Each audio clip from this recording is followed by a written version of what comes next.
This is a recording by Lina Matthijs. The Adventure of the Mason, from the Alhambra by Washington Irving.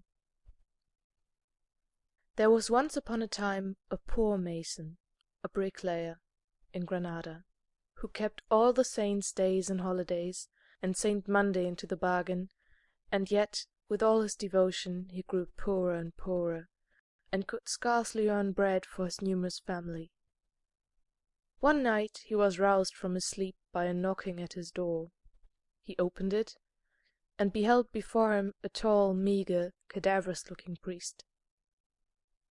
"Hark ye, honest friend," said the stranger, "I've observed that you are a good Christian and one to be trusted. Will you undertake a job this very night?" "With all my heart, Signor Padre, on condition that I am paid accordingly." "That you shall be, but you must suffer yourself to be blindfolded." To this the mason made no objection, so, being hoodwinked, he was led by the priest through various rough lanes and winding passages, until they stopped before the portal of a house. The priest then applied a key, turned a creaking lock, and opened what sounded like a ponderous door. They entered. The door was closed and bolted, and the mason was conducted through an echoing corridor and a spacious hall to an interior part of the building. Here the bandage was removed from his eyes, and he found himself in a patio, or court, dimly lighted by a single lamp. In the centre was the dry basin of an old Moorish fountain, under which the priest requested him to form a small vault, bricks and mortar being at hand for the purpose. He accordingly worked all night, but without finishing the job. Just before daybreak, the priest put a piece of gold into his hand, and having again blindfolded him, conducted him back to his dwelling. "Are you willing," said he, "to return and complete your work?" "Gladly, Signor Padre, provided I am so well paid." "Well then, tomorrow night at midnight I will call again."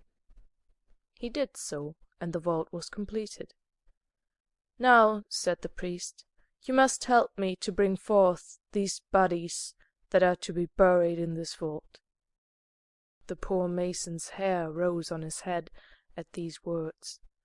He followed the priest, with trembling steps, into a retired chamber of the mansion, expecting to behold some ghastly spectacle of death, but was relieved on perceiving 3 or 4 portly jars standing in one corner.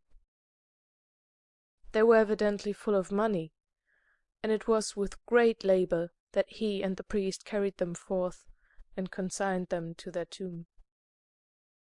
The vault was then closed, the pavement replaced, and all traces of the work were obliterated. The mason was again hoodwinked and led forth by a route different from that by which he had come. After they had wandered for a long time through a perplexed maze of lanes and alleys, they halted. The priest then put 2 pieces of gold into his hand. "Wait here," said he, "until you hear the cathedral bell toll for matins. If you presume to uncover your eyes before that time, evil will befall you." So saying, he departed.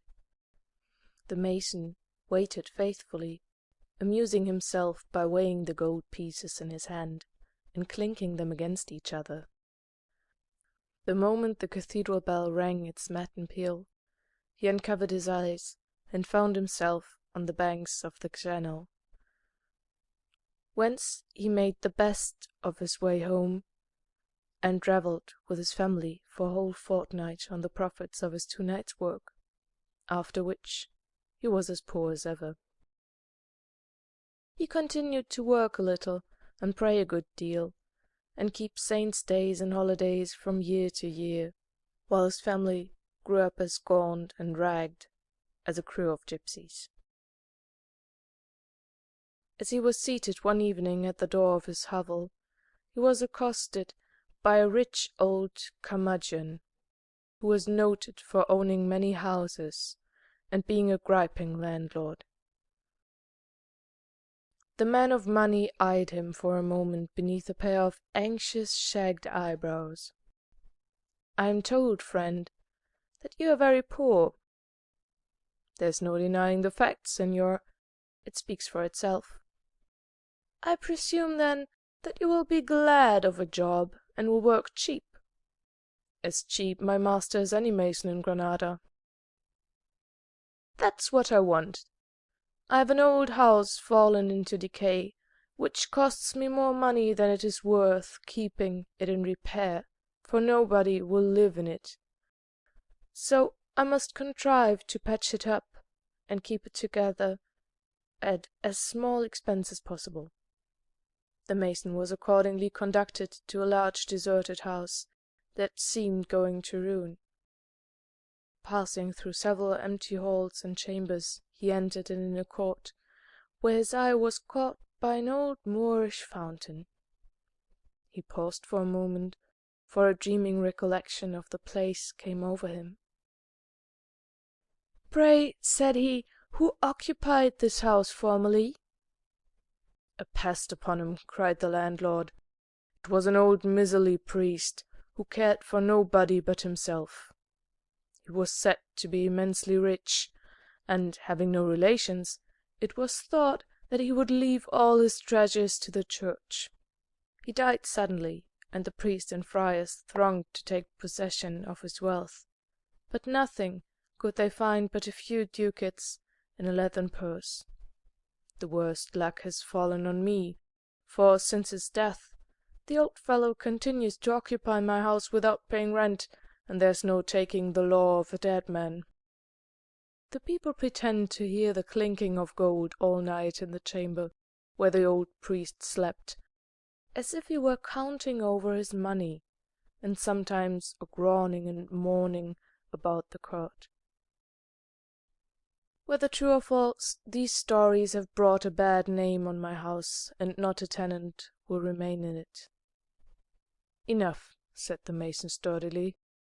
"Let me live in your house rent-free until some better tenant present, and I will engage to put it in repair, and to quiet the troubled spirit that disturbs it. I am a good Christian, and a poor man, and am not to be daunted by the devil himself, even though he should come in the shape of a big bag of money." The offer of the honest mason was gladly accepted. He moved with his family into the house, and fulfilled all his engagements. By little and little he restored it to its former state. The clinking of gold was no more heard at night in the chamber of the defunct priest, but began to be heard by day in the pocket of the living mason. In a word, he increased rapidly in wealth, to the admiration of all his neighbors, and became one of the richest men in Granada. He gave large sums to the church, by way, no doubt, of satisfying his conscience, and never revealed the secret of the vault, until, on his deathbed, to his son and heir. End of The Adventure of the Mason by Washington Irving.